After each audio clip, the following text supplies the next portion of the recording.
Provérbios, capítulo 8. Nós vamos ler somente o versículo 13.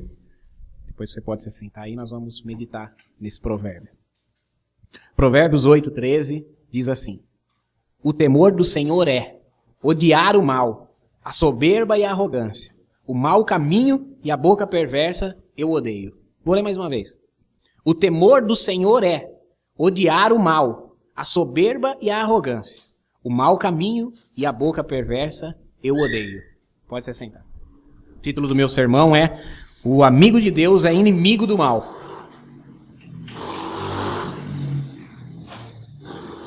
Fica com sua Bíblia meio no gatilho aí no livro de Provérbios, que eu vou citar alguns outros provérbios aqui. Se você quiser acompanhar comigo, fique com ela em mãos. O amigo de Deus é inimigo do mal. Nós sabemos, a Bíblia nos declara, é um mandamento frequente no Antigo Testamento, temer a Deus, ou temer ao Senhor. Mas, o que significa temer a Deus? Significa ter medo de Deus? Significa ter respeito por Deus? Nós precisamos entender bem o que significa isso. Porque desde o momento em que o povo saiu do Egito, Moisés já começa a comunicar esse mandamento. Tema a Deus. Tema a Deus. Tenha temor de Deus. E nesse provérbio, Salomão resume para nós como é que o temor de Deus se manifesta nas nossas vidas. Somente à medida que nós temermos a Deus verdadeiramente, é que nós seremos então libertos da escravidão do pecado, da escravidão da carne. Por que nós devemos temer a Deus? Nós devemos temer a Deus por alguns motivos. Primeiro, temos que temer a Deus porque Ele é o Criador. Se não fosse por Deus, sequer nós estaríamos aqui. Como criaturas de Deus, é nosso dever temermos a Deus. Deus criou o mundo, tudo que nele existe e todas as pessoas. Só por isso já seria suficiente motivo de nós temermos a Deus. Ainda que Ele fosse um Deus distante, ainda que Ele fosse um Deus injusto, ainda que Ele fosse um Deus ainda que Ele fosse um Deus, como que eu digo o contrário, gracioso, ainda que Ele fosse um Deus vingativo, como eram os deuses pagãos, Ele foi quem nos criou. Então nós temos que temer a Deus porque Ele é Criador. Estamos aqui agora, estamos vivos, porque Deus quer que seja assim. Nós também temos que temer a Deus porque Ele é poderoso. Porque nós não temos o poder que Ele tem, nós temos que temer a Deus. Porque Ele pode fazer o que Ele quer, nós temos que temer a Deus. Temos que temer a Deus porque Ele é poderoso. Porque Ele dá ordem e as coisas acontecem. Porque Ele diz e tudo se faz. Nós temos que temer a Deus. Nós temos que temer a Deus porque Ele é santo, justo e fiel. Não, Ele não é só um Criador distante, vingativo, não. Ele não é só um Criador poderoso, opressor. Ele é um Criador poderoso e santo. Deus é santo. Nele não há falha, não há defeito, não há sombra de variação. Deus é justo. Deus não somente é justo, como Ele é a justiça. O senso de justiça, o padrão de justiça que nós temos é Deus. Não é preciso ser um cristão, não é preciso ter nascido numa cultura cristã, não era preciso no mundo antigo conhecer a Deus para saber que o homicídio era um negócio errado. Para saber que adultério é errado. Para saber que desonestidade nos negócios é errado. Não é preciso conhecer a Deus, relacionar-se com Ele, para ter um senso de moral e de ética. Porque isso é um traço da nossa consciência divina. Mesmo nós em rebeldia com Deus, temos consciência do que é correto e do que é incorreto. É lógico que a nossa consciência, a nossa moral, quando nós não conhecemos a Deus, está distorcida e contaminada pelo pecado, mas ainda assim, nós sabemos o que é certo e o que é errado, do ponto de vista geral. Então nós temos um Deus que é justo, um Deus que é justiça, e nós temos que temer a Deus por isso.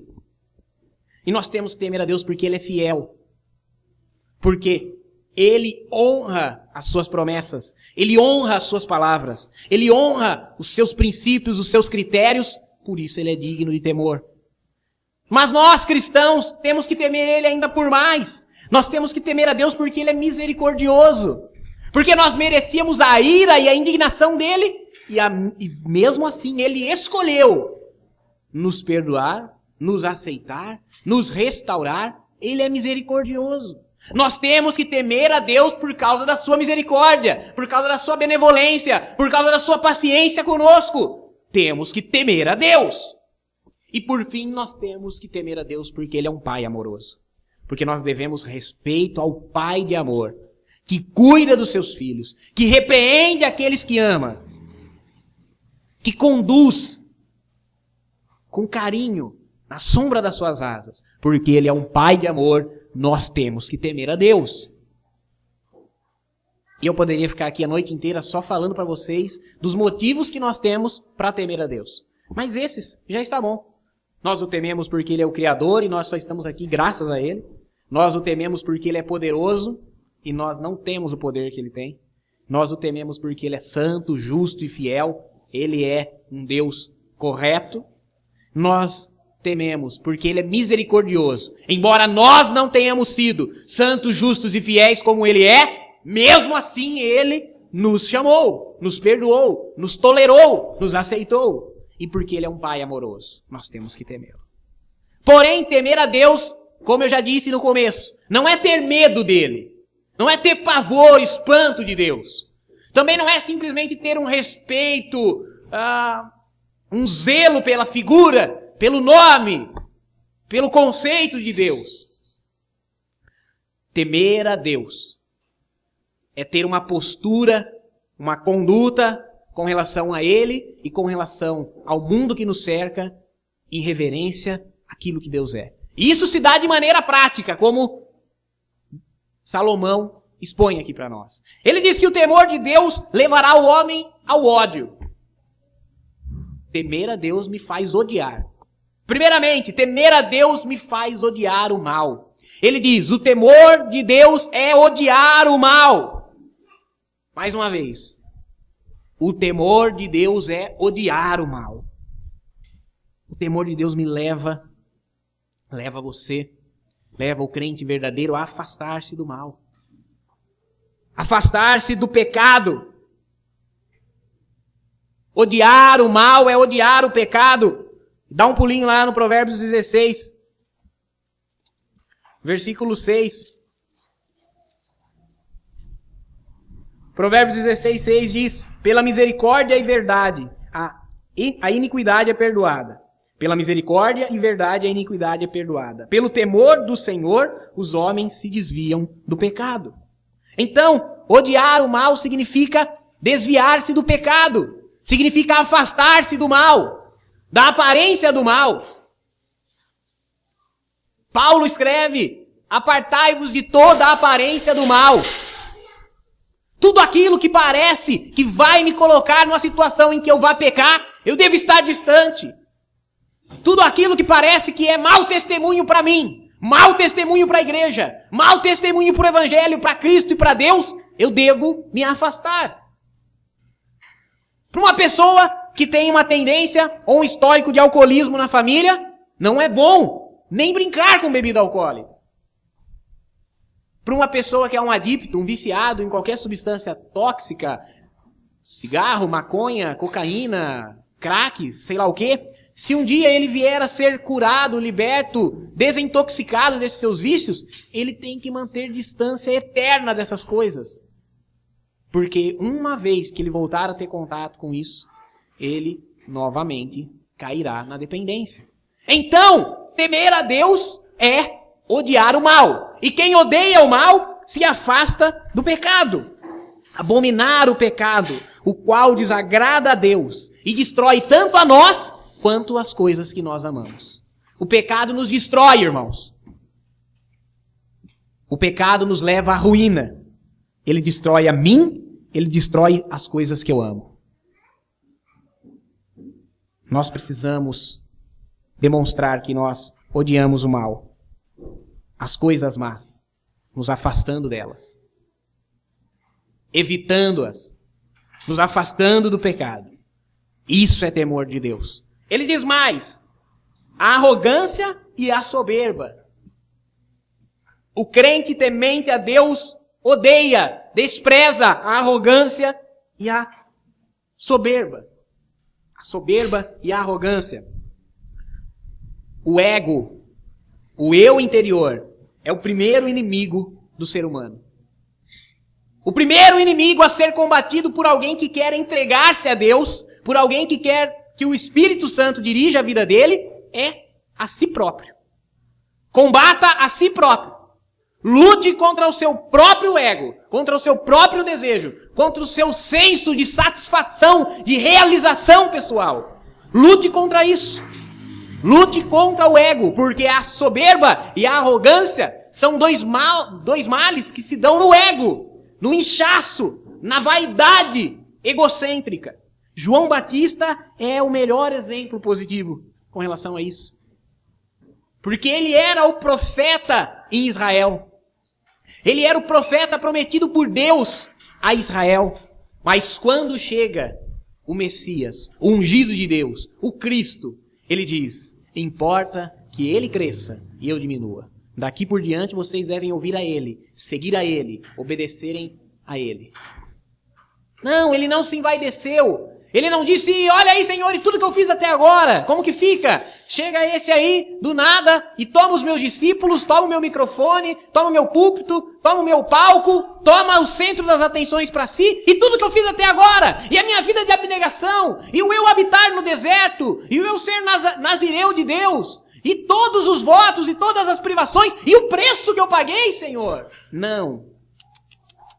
Ele sabia que Jesus era mais digno do que ele. Ele sabia que ele não era digno sequer de descalçar os pés de Jesus. E ele diz: importa que ele cresça, que ele esteja evidente, que ele esteja no centro, e eu diminua, e eu vá me retirando, e eu vá saindo do centro das atenções. Nós precisamos ser como João Batista. João Batista odiava a soberba e a arrogância. Não é odiar o soberbo, não é odiar o arrogante. É odiar os sermos soberbos, os sermos arrogantes. É lógico que ninguém gosta de estar junto com alguém soberbo. Ninguém gosta de estar com alguém altivo. Ninguém gosta de estar com alguém arrogante, que fala com você como se soubesse mais do que você. Que fala com você como se você dissesse coisas infantis, as quais ele já previa. Alguém que fala com você como se você fosse inferior a ele. Ninguém gosta dessa pessoa.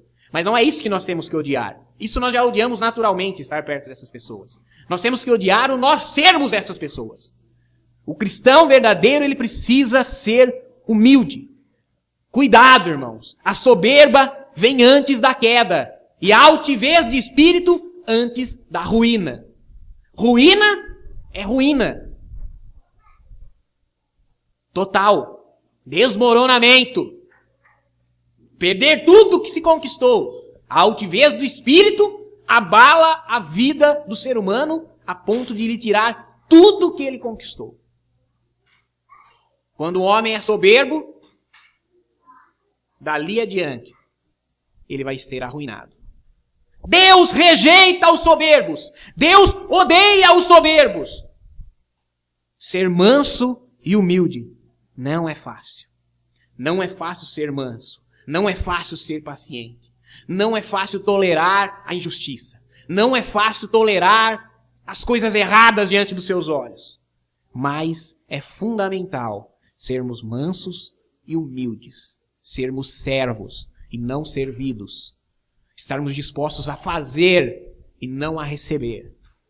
Mais bem-aventurado é dar do que receber. Mas o arrogante, o soberbo, quer receber. Na verdade, ele se acha digno de receber. Na verdade, ele se acha digno de ser servido. E o soberbo e o arrogante não teme a Deus. Mas o humilde, mas o manso, o servo, teme a Deus, exercitando a mansidão, a humildade, o serviço. Ele diz que ele odeia ainda o mau caminho. Qual é o mau caminho, irmãos? É o caminho de morte. É o nosso próprio senso de justiça. É a nossa natureza, a nossa carnalidade. É o caminho largo. É o caminho espaçoso, a porta larga. Eu preciso odiar a minha carnalidade. O que eu tenho desejo? Quais são os meus desejos carnais? Tiago tem uns. O Marcos tem outros. Você tem outros. As pessoas lá fora no mundo têm outros. Nós somos feitos de carne e de osso. E essa carne tem desejos.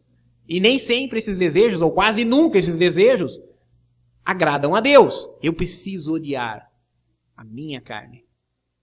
Isso não quer dizer maltratar o meu corpo. Isso não quer dizer penitência, ajoelhar no milho, me cortar, me lacerar. Não quer dizer isso. Quer dizer que eu preciso saber que o desejo carnal meu, ele está escrito com todas as palavras. Em Gálatas 5 tem uma listinha, em Coríntios tem outra listinha, em Apocalipse outra listinha de tudo que são obras condenáveis, pecados, obras da carne. Esses desejos da minha carne, eu preciso odiá-los. Se eu odeio, eu não os tolero. Se eu odeio, eu não os busco. Se eu odeio, eu me afasto deles. Eu preciso odiar o mau caminho, a carnalidade. E seguir o caminho Jesus. Para fugir da carnalidade, irmãos, eu preciso andar na espiritualidade. Não é um negócio óbvio? Para eu não andar para trás, eu tenho que andar para onde? Para frente, bem. Para eu não andar na carne, eu tenho que andar no espírito. Se a listinha de carnalidade está escrita aqui na Bíblia, a listinha de espiritualidade também está. O fruto do espírito também está aqui. O que se opõe à carnalidade também está aqui. Eu tenho preenchido a minha vida de coisas espirituais, o meu tempo com coisas espirituais. E não é só oração e estudo da palavra. Isso são coisas espirituais. São, ótimo. Nós temos que orar. Nós temos que estudar a palavra. Nós temos que praticar boas obras. Né? Tiago fala, se o teu irmão vem com frio à porta da tua casa e você despede ele e diz, olha, vai, fique em paz, Deus vai te esquentar. E não dá uma blusa para ele, suas palavras não tiveram proveito nenhum. Ok? Então nós precisamos ter oração, estudo bíblico, boas obras. Isso são coisas espirituais. Mas não são só essas coisas. O livro é grande demais para ser só essas 3, 4 coisinhas. O livro é muito grande. Precisa ser examinado, entendido, praticado. Isso tem que estar em todas as esferas. Existe espiritualidade na vida profissional.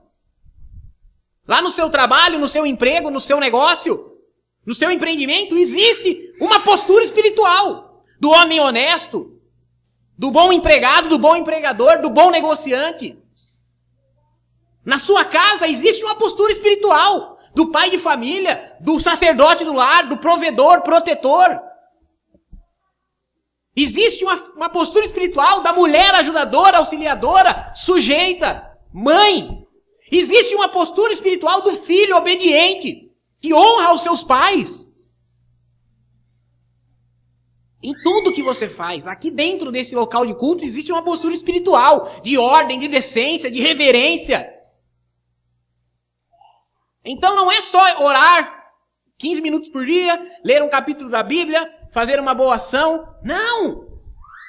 Para você não andar no caminho mau, você precisa andar no bom caminho. O bom caminho chama-se Jesus Cristo de Nazaré. Para você não andar para trás, bem, você tem que andar para frente. Para você não fazer o mal, você tem que fazer o contrário dele. Eu não sei qual é o mau caminho que tenta entrar nele. Eu não sei. Existem tantos pecados e tantos maus caminhos que levam à morte, que há uma infinita possibilidade. Mas você sabe, eu sei quais são os meus, você sabe quais são os seus. E nós temos que odiar o mau caminho, andando pelo bom caminho. Finalmente ele diz que é a boca perversa. Ele odeia a boca perversa. Então eu vou ler de novo aqui o versículo todo. O temor do Senhor é odiar o mal, a soberba e a arrogância. O mau caminho e a boca perversa eu odeio. Eu odeio a boca perversa. A boca perversa ela é descrita de 3 maneiras, irmãos. Abre lá no Provérbios 4, 24. Nós vamos ver que é essa boca perversa. Ele diz, desvia-te da falsidade da boca, afasta-te da perversidade dos lábios. Então, primeiramente, a boca perversa é o homem que fala perversidades. O homem que fala do pecado. Más conversações, irmãos. Eu preciso odiar más conversações. Eu preciso aborrecer-me do homem que fala perversidades, que fala loucuras. Eu preciso aborrecer essa pessoa, esse outrem. Porque essa é a boca perversa. Mas não é só isso. A boca perversa também é o falar mentiras. É a fala enganosa. É a meia-verdade. É a mentira, o falso testemunho. Essa também é a boca perversa. E por fim, os lábios perversos. Ou seja, a fofoca, o mexerico, o falar da vida dos outros, ainda que seja uma verdade, o mal da vida dos outros. O defamar com a sua língua. O aceitar opróbrio contra o seu próximo. O ter uma conversa vergonhosa a respeito de pessoas dignas. A calúnia, a difamação. Tudo isso o crente precisa odiar. O crente precisa odiar o pecado. O crente precisa odiar a arrogância, a soberba, o seu ego. Ele precisa odiar o mau caminho. E ele precisa odiar a boca perversa. Tudo começa pela boca perversa. As más conversações é que corrompem os bons costumes. O diálogo indevido, a conversa inadequada, leva o homem a cometer as loucuras da qual Deus odeia. Porque Deus é santo, porque Deus é justo, porque Deus é amoroso, Ele odeia o pecado. E é uma mentira dizer que Deus odeia o pecado e ama o pecador. Porque Ele odeia o pecado com o pecador e tudo. Deus ama os arrependidos. Deus ama os que se arrependem. Deus não ama o pecador. Isso é história para boi dormir. Deus odeia o pecado e ama o pecador. Deus odeia o pecador com o pecado e tudo. E porque Ele é justo e porque Ele ama os que se arrependem, é parte da justiça dele condenar aqueles que permanecem no pecado. E a boca perversa dá início a isso tudo. Esses aspectos da boca perversa compreendem a capacidade de falar e o seu uso para o mal. O uso do falar pecaminoso. De uma mesma fonte, irmãos, não pode sair água boa e água amargosa. Tiago diz que a língua é um membro tão pequeno, mas que governa todo o corpo, como uma pequena chama de fogo que incendeia uma floresta. A língua é um órgão indomável e perigoso. Não pode da minha boca proceder louvores a Deus e mentira, engano, falso testemunho. Não pode uma fonte dar água doce e águas amargas. Ainda Jesus nos declara que toda a palavra inútil será julgada. Nós daremos conta de tudo que nós falamos. Coisas boas, coisas más, coisas úteis, coisas inúteis, coisas que edificam, coisas que não levam ninguém a lugar nenhum. Nós vamos dar conta diante de Deus. E naquele dia nós vamos estar diante dele, no tribunal de Cristo, para receber os nossos galardões, para receber as nossas recompensas. E nós vamos ver algumas recompensas escorregando pelo meio das nossas mãos, por causa de coisas inúteis que nós falamos no tempo presente. Cuidado com a boca. Melhor do que ter uma resposta sábia é guardar um sábio silêncio. Cuidado. Odeie a boca perversa. O homem natural pode até afastar-se do mal, por uma questão de conveniência ou por uma questão de disciplina, mas ele continuará amando o mal no seu coração. Mas o homem espiritual, o homem regenerado por Deus, ele odeia o mal. Ele odeia o pecado. Ele odeia a soberba, a arrogância, o erro e a mentira, porque ele teme a Deus. Ele teme a Deus. Irmãos, Deus não é brincadeira. Deus é o soberano do universo. O destino da sua e da minha vida está nas mãos dele. E nós precisamos respeitá-lo e temê-lo por aquilo que ele é. Um juiz justo, sentado no seu trono, que não precisa dar satisfações a ninguém e que não deve o menor pingo de satisfação a mim, que sou homem limitado. Ele não precisa de nada que venha de mim. Eu preciso do favor de Deus. Por isso eu preciso temê-lo. E por isso eu odeio o mal. Por isso eu preciso esforçar-me em odiar o pecado, a arrogância, o erro e a mentira. Tema a Deus, irmãos. E odeie o mal. Porque Essa é a postura daqueles que foram salvos.